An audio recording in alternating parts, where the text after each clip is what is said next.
from robotbodykits.com.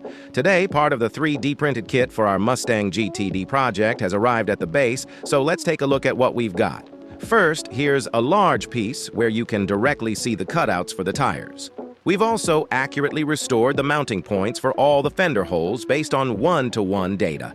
Next, our technicians will replace the original fender with the 3D printed one to ensure everything aligns perfectly. We'll proceed by reinforcing the 3D printed parts and moving on to production with the molding process.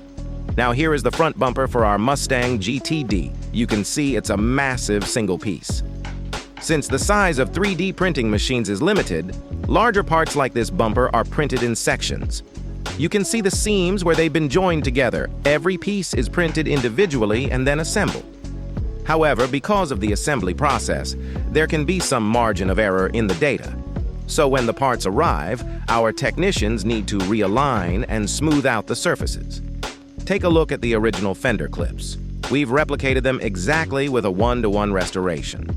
The underbody panels have also been designed to directly replace the factory ones, with the front and rear bumper shapes replicated precisely. Here in my hand is a small 3D printed piece. This material is quite soft.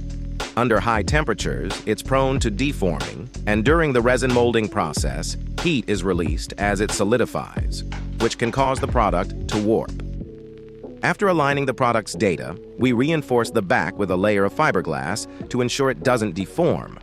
Once the surface treatment is complete, we'll move on to the foaming process.